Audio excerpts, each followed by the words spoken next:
ஹீரோயினும் சிரிச்சுட்டு அப்படியே நடந்து போகிறாங்க. ரோடுக்கு அந்த பக்கம் இருக்கிற பிளாட்ஃபார்மில் அந்த பையனுங்க பார்த்துடுறாங்க. இதை பார்த்துட்டு இதோ அங்கே தான் இருக்கா பாரு, இன்னைக்கு ஒரு வழி அவளை பண்ணுற வேண்டித்தான் அப்படின்னு ரோடை கிராஸ் பண்ண ட்ரை பண்ணுறாங்க. கரெக்டாக அப்போ லைட் ஏதோ அவங்க மேலே படுது. யாருன்னு பார்த்தா ஊட்டக் தான் அவனோட பெட்ரோல் வண்டியால் கரெக்டாக அங்கே வந்து நிறுத்துறான். ஊட்டக்கோட ஃப்ரெண்டும் அந்த பசங்களை பிடிச்சி செமையாக எகிரி பயமுறுத்திடுறான். அவங்களும் பயந்து அங்கேயே நின்றுறாங்க. ஊட்டக்கோ ரோடுக்கு அந்த பக்கம் பார்க்குறான். அந்த பக்கம் இது எதுவுமே தெரியாமல் ஹீரோயினும் சந்தோஷமாக சிரிச்சு பேசிட்டு அப்படியே நடந்து போகிறாங்க. இதை பார்க்கும்போது ஊட்டக்கோ சந்தோஷமாக இருக்குது. இந்த சர்வர் பொண்ணு அவள் ஃப்ரெண்டு கூட நடந்து போயிட்டு இருக்கா. அப்போ கையை தேய்ச்சிட்டே நடக்கிறா. அப்போ ஃப்ரெண்டு என்னாச்சு அப்படின்ட்டு கேட்குறா. இல்லை என் கையில் ஒன்றும் ஆகலை, ஆனால் ஏதோ எரியிற மாதிரியே ஃபீலிங்காக இருக்குது, அதனால தான் என்னன்னு தெரியல அப்படின்ட்டு சொல்கிறா. சரி டாக்டர்கிட்ட நம்ம எதனா போகலாமான்னு அந்த ஃப்ரெண்டு கேட்குறா. அப்போ அந்த பொண்ணுக்கு ஒரு ஃபோன் கால் வருது. அந்த பொண்ணை எடுத்து பேசிட்டு அவசரமாக ஒரு இடத்துக்கு ஓடி வரா. இந்த சர்வர் பொண்ணோட அண்ணன் தான் அந்த ஹோட்டல் ஓனராக இருப்பான். அவன் முன்னாடி யாரோ ஒருத்தவங்க படுத்துருக்காங்களா, அவங்கள பிடிச்சி வச்சுக்கிட்டு இவன் கண்ணியை திறக்க மாட்டேங்கிறான், என்னாச்சுன்னு பாருன்னு சொல்லிட்டு தேம்பி அழுகுறான். அந்த பொண்ணும் அண்ணா இது உண்மையா சொல்லுங்க, என்னாச்சு, என்ன நடந்தது அப்படின்னு அவ்வளோ அழுவ ஆரம்பிச்சிடறா. இதே இடத்துல அந்த கண்ணாடி போட்ட ப்ராசிக்யூட்டர் அப்புறமா இன்வெஸ்டிகேட்டர் சோயும் இருக்காங்க. இப்போதான் தெரியுது அந்த இறந்து போன பையனுமே கூட இந்த சர்வர் பொண்ணோட அண்ணனா இருக்கும். அண்ணான்னு சொல்லிட்டு அழுவ ஆரம்பிச்சிடுறா. அப்போ இன்வெஸ்டிகேட்டர் சோய் அந்த கண்ணாடி போட்ட ப்ராசிக்யூட்டர்கிட்ட, நீங்கள் ஜெயிச்சாரோட டியூட்டி பார்த்தீங்க, எனக்கு அப்போவே தெரியும் நம்ம டிபார்ட்மெண்ட்டோட கேர்ஸ் ஒர்க் ஆக ஆரம்பிச்சிருச்சு, ஒரு பெரிய கேஸாக வந்துருச்சு அப்படின்ட்டு சொல்கிறான். உங்கள் 2 பேருக்கும் பக்கத்தில் இருக்கிற ஆள் போலீஸாக இருக்கும். இந்த சின்ன பையன் சீட் பெல்ட் போடல, அதனால் கார் ஆக்சிடென்ட் ஆகும் போது கழுத்துலலாம் அடிபட்டு இறந்து போயிட்டான் அப்படின்ற விஷயத்த சொல்கிறான். அதை பார்த்தோன்னே இவங்க 2 பேருமே அந்த பாடி எக்ஸாமின் பண்ண வராங்க. அப்போ இன்வெஸ்டிகேட்டர் சோயி இவ்வளோ அடிபட்டிருக்கு ஆனால் ரத்தமே காணுமே அப்படின்ட்டு சொல்கிறாரு. அந்த கண்ணாடி போட்ட ப்ராசிக்யூட்டரு அடாப்சி பண்ணாதான் உண்மையான ரீசன் என்னன்னு தெரிய வரும் அப்படின்ட்டு சொல்கிறான். இதை கேட்டோடனே அந்த ஹோட்டல் ஓனரு, இல்லை அடாப்சிலாம் எதுவும் பண்ணாதீங்க, என் தம்பி எதுவும் கொடுமைப்படுத்தாதீங்க, நான் தான் என் தம்பியை கொலை பண்ணிட்டேன், அவன் அப்போவே பஸ்ஸில் போகிறேன்னு சொன்னான், நான் தான் காரில் கூட்டு போய் விடுறேன்னு சொல்லி அவனை கூட்டிகிட்டு போய் இந்த மாதிரி நான் பண்ணிட்டேன்னு அங்கேயே அழுவ ஆரம்பிச்சிடறான். இவன் இப்படி அழுவ ஆரம்பிச்சோடனே அந்த ப்ராசிக்யூட்டரும் சரி ஃபேமிலியே அடாப்சி பண்ண வேணாம்னு சொல்கிறாங்க, ஆனால் அடாப்சியில் எதுவும் பண்ண தேவையில்லை அப்படின்னு சொல்லிடுறான். ப்ராசிக்யூட்டர் இப்படி சொன்னோடனே போலீஸும் ஓகேன்னு சொல்லிடுறாங்க. எல்லாரும் கிளம்புறாங்க. ஆனால் இன்வெஸ்டிகேட்டர் சோய் மட்டும் நின்று ஒரு நிமிஷம் பார்த்துட்டு அங்கே வந்து கிளம்பிடுறாரு. ஹீரோயின் சந்தோஷமாக வீட்டுக்கு போகிறா. அவங்க அம்மா கிராபை வாஷ் பண்ணிட்டு இருக்காங்க. என்னம்மா கிராப்லாம் வாஷ் பண்ணிட்டு இருக்கா, இவ்வளோ இருக்கே, சரி நானும் ஹெல்ப் பண்ணுறேன்னு அவளும் க்ளவுஸ் எல்லாம் போட்டு ஹெல்ப் பண்ண வரா. அவங்க அம்மா அப்படி சைலண்டாக பார்த்துட்டு இருக்காங்க. அப்போ ஹீரோயின், அம்மா இன்னைக்கு நான் காப்பாற்ற போகிறேன்னு சொன்னல, அந்த பொண்ணை நான் காப்பாற்றிட்டேன், நான் தான் சொன்னல என்னாலையும் எல்லாத்தையும் மாற்ற முடியும்னு, என்னோட கனவை நான் இன்னைக்கு மாற்றிட்டேன், ஸோ நீங்கள் ப்ராமிஸ் பண்ணது உங்களுக்கு ஞாபகம் இருக்கட்டும் அப்படின்ட்டு சொல்கிறா. அதுக்கு அவங்க அம்மா, நான் எங்கே ப்ராமிஸ் பண்ணேன், நீ எதை நான் ப்ராமிஸ் பண்ணணும்னு சொல்லிட்டு நீ மாட்டு போயிட்ட அப்படின்னு கோவமாக சொல்கிறாங்க. அதுக்கு ஹீரோயின், அம்மா நீங்களே சொல்லுங்க, நான் எவ்வளோ நாள் தான் சும்மாவே இருக்கிறது, எனக்கும் என்னோட ட்ரீம்னு ஒன்று இருக்குல்ல, நானும் கொஞ்சம் பார்க்கணும்ல அப்படின்ட்டு சொல்கிறான். அதுக்கு அம்மா, உன்னோட கனவுல நீ இறந்து போயிடுற மாதிரி உனக்கு வந்துச்சு, அப்புறம் கூட உனக்கு வேலைக்கு கண்டிப்பாக போய் தான் ஆகணுமா அப்படின்ட்டு கேட்குறாங்க. அதுக்கு ஹீரோயின், நான் தான் சொல்கிறேன்லம்மா என்னாலையும் மாற்ற முடியும், பாருங்கள் இன்னைக்கு கூட நான் என்னோட கனவை மாற்றிட்டேன், ஊட்டக்கையும் ஜெயிச்சானி என்னைக்கு நான் மீட் பண்ணணும், அதுக்கப்புறமாலேருந்து என் கனவு எல்லாமே மாற ஆரம்பிச்சிருச்சு, ஆனால் எனக்கு நம்பிக்கை இருக்குமா, என்னோட கனவை என்னால் மாற்ற முடியும்ன்ட்டு சொல்கிறா. அதுக்கு அவங்க அம்மாவுக்கு கோவம் வந்துடுது. ஸோ இப்போ என்ன நீ வேலைக்கு போகிற அதனால என்கிட்ட இன்ஃபார்ம் பண்ண வந்திருக்க அப்படின்ட்டு கோவமாக கேட்குறாங்க. அதுக்கு ஹீரோயின், இல்லைம்மா உங்ககிட்ட நான் இன்ஃபார்ம்லாம் பண்ணலை, பெர்மிஷன் தான் கேட்குறேன், நீ போக சொன்னா மட்டும் தான் நான் கண்டிப்பாக வேலைக்கு போவேன் அப்படின்ட்டு சொல்கிறா. ஹீரோயின் இப்படி சொன்னாலுமே அம்மாவுக்கு கொஞ்சம் மனசு கஷ்டமாக இருக்குது. அப்படியே யோசிக்கிறாங்க. ஊட்டக்க அவனோட வீட்டில் காலைல சாப்பிட்றதுக்கு ஏந்துக்கிறான். எதுவுமே நல்லா இல்லை, எல்லாத்தையுமே தீச்சு வச்சிடுறான். அதனால சரி வெளியில தான் போய் சாப்பிடணும்னு சொல்லிட்டு அவனும் கிளம்புறான். ஹீரோவும் தூக்கத்துலேருந்து ஏந்தா வீடே ஒரே புகமூட்டமாக இருக்குது. என்னன்னு பார்த்தா ஹீரோவோட தம்பி சோயின் கிட்ட ஃபோன் கால்லையே பேசிக்கிட்டு ஹீரோயின் அம்மா கொடுத்த அந்த மீனை வறுக்கிறான். அந்த மீனை நல்லா தீச்சு விட்டுடுறான். அதனால வீடு ஃபுல்லாகவே புகையாக இருக்குது. ஹீரோவும் அவனோட பங்குக்கு போயிட்டு சோயும் நீ வீடியோ கால் பண்ணி பாரு, இவனுக்கு ஒழுங்காகவே சமைக்க தெரியலன்னு கிண்டல் பண்ணிட்டு அங்கேருந்து கிளம்பி அவனும் கடைக்கு வரான் சாப்பிட. ஊட்டக்கு இன்னுமே அந்த கனவு எல்லாத்தையும் பற்றி யோசிச்சுட்டு தான் இருக்கான். அந்த நேரம் ஹீரோவும் ஊட்டக்கு கவனிச்சு வந்து உட்காடுறான். என்ன டெய்லி இந்த கடையில் தான் சாப்பிடுவேன்ட்டு கேட்குறான். அதுக்கு ஊட்டக்கு, இல்லை இன்னைக்கு காலையில் பிரேக்ஃபாஸ்ட் ரொம்ப கேவலமாக இருந்தது, அதனால தான் இங்கே வந்து சாப்பிட்றேன், நீ என்ன விஷயம் அப்படின்ட்டு கேட்குறான். அதுக்கு ஹீரோ, என் வீட்லேயும் அதே நிலமை தான், அதனால தான் நானும் இங்கே வந்து சாப்பிட்றேன் அப்படின்னு சாப்பிட ஆரம்பிக்கிறான்.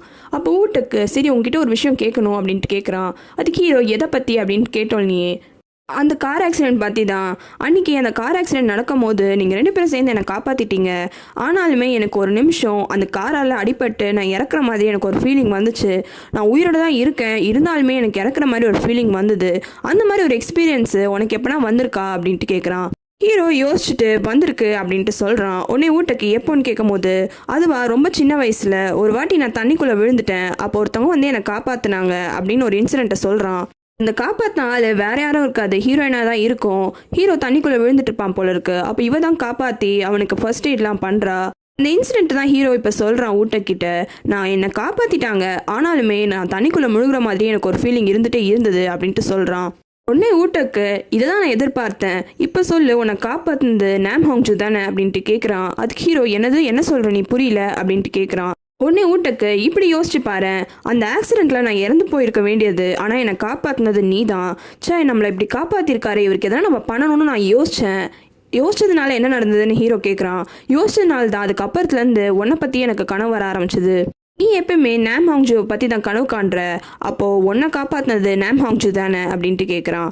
இது எல்லாத்தையும் கேட்ட ஹீரோக்கு கண்டிப்பாக கிடையவே கிடையாது அப்படின்ட்டு சொல்கிறான். அதுக்கு ஒன்றே ஊட்டக்கு ஏன் அப்படி சொல்கிறேன்னு கேட்கும்போது, இல்லை என்னை காப்பாற்றினது ஒரு பையன், அது நாம் ஹாங்ஜூவாக இருக்கிறதுக்கான சாத்தியமே கிடையாது அப்படின்னு சொல்லிடுறான் ஹீரோ.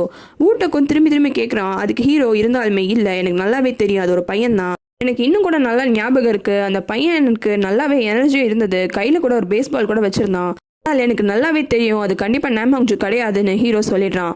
ஹீரோயின் கொஞ்சம் வேலையெல்லாம் முடிச்சுட்டு வீட்டுக்கு வரா. அம்மா எங்கே இருக்கீங்கன்னு தேடிக்கிட்டே அவளோட ரூம்க்கு வந்து பார்க்குறா. ரூம்குள்ளே வந்தவ ரொம்ப ஷாக் ஆகிடுறா. எதனால் ஷாக் ஆகிடுறான்னா, அவங்க அம்மா இவரோட ஆஃபீஸ்க்கு வர ட்ரெஸ் எல்லாத்தையுமே பெட் மேலே எடுத்து தனியாக வச்சுருக்காங்க. அதை பார்த்தோன்னே அவளுக்கு ரொம்ப எமோஷ்னல் ஆகிடுது, அழுவ ஆரம்பிச்சிடுறா. ஹீரோ வெளியில் குப்பையை போட வரான். காலையில் அவனோட தம்பி மீன் எல்லாத்தையுமே தீச்சதுனால அதை பார்த்துட்டு குப்பைத்தட்டில் போடுறான். கரெக்டாக அதே நேரம் ஹீரோட அம்மா அவங்க வந்து நின்றுடுறாங்க. நான் கொடுத்த மீனா இது அப்படின்ட்டு கேட்குறாங்க. ஹீரோ அதுக்கு ஆமா ஆண்டி, அது கொஞ்சம் தீச்சிட்டோம் நாங்கள் அப்படின்ட்டு சொல்கிறான். அதுக்கு ஹீரோனோட அம்மா, நீங்கள் பேசாமல் 2 பேரும் காலையில் பிரேக்ஃபாஸ்ட் எங்கள் கூட வந்து சாப்பிட்லாம்ல அப்படின்ட்டு கூப்பிட்றாங்க. ஹீரோ இல்லை ஆண்டி, உங்களுக்கு எதுக்கு கஷ்டம் அப்படின்னு சொல்கிறான். இல்லை, எனக்கு ஒரு ஹெல்ப் நீ பண்ண வேண்டியது இருக்குது, அதனால தான் உங்ககிட்ட கேட்குறேன் அப்படின்ட்டு சொல்கிறாங்க. ஹீரோ இவங்க என்ன ஹெல்ப் கேட்குறாங்கன்ற மாதிரி பார்க்குறான். அப்போ அம்மா, உனக்கு அவள் ஏன் வேலையை விட்டான்ற விஷயம் தெரியாதுல்ல, அவளுக்கு ஒரு கனவு வந்தது, அந்த கனவுல அவள் ரிப்போர்ட்டராகவே இறந்து போயிடுவா, அதனால தான் அவள் பயந்து போய் இந்த வேலையை விட்டுட்டா. உனக்கே தெரியும் அவளோட கனவு எல்லாமே எவ்வளோ ஸ்பெஷல்னு, அது எல்லாமே கண்டிப்பாக நடந்து தான் ஆகும். ஆனால் என்ன பண்ணி தொலைய, அந்த பொண்ணு கண்டிப்பாக திரும்பி நான் வேலைக்கு போயே தீருவேன்னு ஒத்த காலில் நிற்கிறா. நானும் எவ்வளோ போகாதன்னு சொல்லி பார்த்துட்டேன், ஆனால் நான் போயே தீருவேன்னு அப்படி அடம் பிடிக்கிறா. எனக்கும் அவளை பார்த்தா கஷ்டமாகவும் தான் இருக்குது, அதனால தான் சரி போன்னு சொல்லிட்டு போகிறதுக்கு பெர்மிஷனும் கொடுத்துட்டேன். சரி நீ சொல்லு ப்ராசிக்யூட்டர் ஜோங்க, உனக்கு என்ன ரொம்ப சாப்பிட பிடிக்கும், நான் நிறைய ஹோட்டலில் வேலை செஞ்சுருக்கேன், என்ன மாதிரி கேட்டாலும் நான் உனக்கு காலையில் பிரேக்ஃபாஸ்ட்டுக்கு செஞ்சு தரேன், நீ உன் தம்பியும் தாராளமாக வந்து சாப்பிட்லாம் அப்படின்ட்டு சொல்கிறா. இது கேட்டவள் நீ ஹீரோ கொஞ்சம் யோசிச்சுட்டு, ஏன் ஆண்டி எனக்கு இவ்வளோ நீங்கள் செஞ்சு தரணும்னு ஆசைப்படுறீங்க அப்படின்ட்டு கேட்குறான். என்னப்பா, நாம் ஹாங்ஜூ தான் சொன்னான் நீ அவளை நிறைய வாட்டி காப்பாற்றிருக்கியாமே, அதுக்கெல்லாம் நன்றி கடன், நாங்கள் சாப்பாடு கொடுத்து தானே சரி செய்யணும் அப்படின்னு சிரிச்சுட்டே சொல்கிறா. ஹீரோவும் சிரிக்கிறான். உங்ககிட்ட இதை நான் கேட்கக்கூடாது தான், இருந்தாலும் கேட்குறேன், ஒரு வேளை என் பொண்ணுக்கு எதனா ஆச்சுன்னா தயவு செஞ்சு என் பொண்ணை ப்ரொடெக்ட் பண்ணு. ஹீரோக்கு என்ன பதில் சொல்கிறதுன்னு தெரியல. ஆனால் அம்மா இதை சொல்லிட்டு கடகடன் வீட்டுக்குள்ளே போயிடுறாங்க. ஹீரோவும் இந்த விஷயத்தை யோசிச்சுக்கிட்டே வீட்டுக்குள்ளே வரான். அப்போ தான் ஹீரோயின் ரெஸ்டாரண்ட்டில் இவகிட்ட கேட்டதெல்லாம் இவனுக்கு ஞாபகத்துக்கு வருது. நான் வேலைக்கு போகட்டா வேணாமான்னு இவகிட்டே கேட்டிருப்பாவ. இப்போ அம்மா சொன்ன விஷயம் எல்லாத்தையுமே யோசிச்சு பார்க்குறான். அடுத்த நாள் காலையில் வேலைக்கு கிளம்பி அவன் நடந்து போகிறான். அப்போ தூரத்தில் ஹீரோயினும் வேலைக்கு ரெடி ஆகி அங்கே நின்றுட்டுருக்கா. பஸ்ஸும் வந்துடுது. ஹீரோயினும் பஸ்ஸில் ஏறிட்டு அவங்க அம்மாவுக்கு கால் பண்ணுறா. ஆனால் ஹீரோ இவ்வளோ நேரமும் ஹீரோயினை பின்னாடியே தான் ஃபாலோ பண்ணிட்டு வருவான். முன்னாடி வந்து நானும் உன் கூட தான் இருக்குன்றத சொல்லவே மாட்டான். ஹீரோயினும் அந்த ஜங்ஷனுக்கு வந்துடுறா. ரோடை கிராஸ் பண்ணால் அவளோட ஆஃபீஸ் இருக்குது. இருந்தாலுமே எல்லாரும் கிராஸ் பண்ணி போகிறாங்க, அவளால் கிராஸ் பண்ண முடியல. அதே இடத்துல நின்று யோசிச்சுட்டே இருக்கா. சிக்னலும் மாறிடுது, காருங்களும் அடுத்தது போக ஆரம்பிச்சிடுது. கொஞ்ச நேரம் கழிச்சு திரும்பியும் கிராஸ் பண்ணுறதுக்கு சிக்னல் வருது. இருந்தாலுமே ஹீரோயினுக்கு அவ்வளோ பயமாக இருக்குது. பதட்டத்தில் அதே இடத்துல நின்றுட்டே இருக்கா.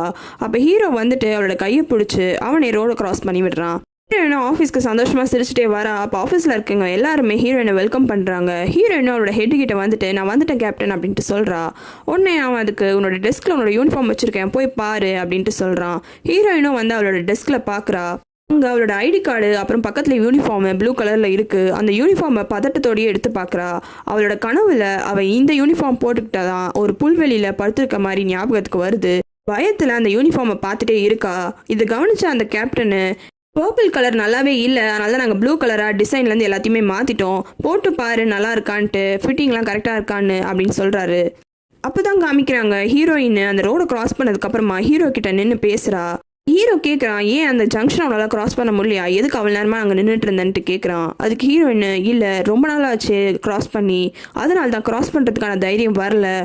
சரி ஆஃபீஸ்க்குள்ளே நீ தைரியமாக போயிடுவியா, இல்லை நானும் கூட வரட்டான்னு ஹீரோ கேட்குறான். இப்படி ஹீரோ கேட்டோன்னே ஹீரோயின், என்னாச்சு உனக்கு திடீர்னு வந்து இப்படி ஓடி வந்து ஹெல்ப்லாம் பண்ணுற, நீ ஒரு நாள் ஹெல்ப் பண்ணிட்டு போயிட்டு நான் அப்புறமா டெய்லியுமே நான் எப்போ நீ வருவேன்னு வெயிட் பண்ண ஆரம்பிச்சிருவேன், எல்லாத்தையுமே நான் தப்பாகவும் புரிஞ்சுக்க ஆரம்பிச்சிருவேன். எப்படின்னா வந்து என்னை காப்பாத்துன்னு சொல்லிட்டு உங்ககிட்டயே கேட்டுட்டே இருப்பேன் நான் சிரிச்சிட்டே சொல்கிறா. ஹீரோ எதுவும் பதில் சொல்லாமல் சைலண்ட்டாக இருக்கான். என்னாச்சு பதிலே பேச மாட்டேங்கிறேன்னு திரும்பியும் கேட்குறா. அது நீ எப்பவுமே என்னை எதிர்பார்க்கலாம், எப்படா நான் வருவேன்னு வெயிட்டும் பண்ணலாம், என்னை காப்பாத்துன்னு என்கிட்ட தைரியமாகவும் நீ சொல்லலாம், இது எல்லாமே நான் உங்ககிட்ட இருந்து எதிர்பார்க்குறேன் தான், கேட்டு தான் பாரு அப்படின்ட்டு சொல்கிறான். ஹீரோ இப்படிலாம் சொன்னோம் நீ ஹீரோயின் அழுவ ஆரம்பிச்சிடுறா. நான் உண்மையாக தான் சொன்னேன், எதுக்காக அழுவுறேன், நான் சொன்னதுல என்ன தப்பு இருக்கா அப்படின்ட்டு கேட்குறான். இல்லை நீ சொன்னதுனால எனக்கு ரொம்ப மனசு நிம்மதியாக இருக்குது, அதனால தான் நான் அழுவுறேன், இதெல்லாமே நான் வாயிலேருந்து கேட்கணும்னு எவ்வளோ ஆசைப்பட்டேன் தெரியுமா, இப்போ நீ சொன்னோம் நீ எனக்கு ரொம்ப அழுக வந்துருச்சு, ஐயோ என் ஐ மேக்கப்லாம் போயிடுச்சு அப்படின்ட்டு ஹீரோட டை எடுத்து சரி பண்ணுறா. அதை கவனிச்ச ஹீரோ என்னோட டை எதுக்கு எடுக்கிற அப்படின்ட்டு கேட்குறான்.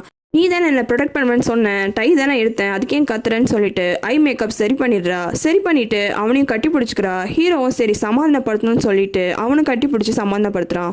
இந்த கான்வர்சேஷன் தான் அந்த யூனிஃபார்ம் பார்த்தோன்னே ஹீரோயினுக்கு ஞாபகம் வந்திருக்கும். உடனே அந்த யூனிஃபார்மை எடுத்து அப்படி இப்படின்னு திருப்பி பார்க்குறா. அந்த கேப்டன் உடனே ஏன் உனக்கு பிடிக்கலையா அப்படின்ட்டு கேட்குறாரு. இல்லை எனக்கு இந்த யூனிஃபார்ம் ரொம்ப பிடிச்சிருக்கு அப்படின்னு சொல்லிட்டு அந்த யூனிஃபார்மை இன்னும் ரொம்ப சந்தோஷமாக பார்க்க ஆரம்பிக்கிறா. ஹீரோ அந்த ஆஃபீஸ்க்கு கீழே நின்றுக்கிட்டு ஹீரோயினை பத்திரமா போயிருப்பாளான்னு சொல்லிட்டு மேலே கீழே பார்த்துட்டே இருக்கான். அதுக்கப்புறம் அவளோட டை எடுத்து பார்க்குறான். அதில் ஹீரோயினோட கண்மையெல்லாம் இருக்குது. அதை பார்த்தோன்னே அவனுக்கு ரொம்ப சந்தோஷமாக இருக்குது. ஹீரோயினு கண்டிப்பாக வேலையில் நல்லபடியாக பண்ணுவான்னு யோசிச்சுட்டு அங்கேயே நின்றுட்டுருக்கான். அதே நேரம் அந்த ஹோட்டல் ஓனர் இறந்து போனவரோட தம்பியை அடக்கம் பண்ணிடுறாங்க. கூட அந்த சர்வர் தங்கச்சியும் இருக்கா. இந்த ஹோட்டல் ஓனரு சாப்பாடு போட்ட பூனைங்க எல்லாமே ரோட்டில் செத்து கிடக்குது. மறக்காம ரெட் லோட்டஸ் தமிழ் சேனலுக்கு சப்ஸ்கிரைப் பண்ணுறங்க. உங்களுக்கு வேறு சீரீஸ் பார்க்கணுன்னா கமெண்ட்ல சொல்லுங்கள்.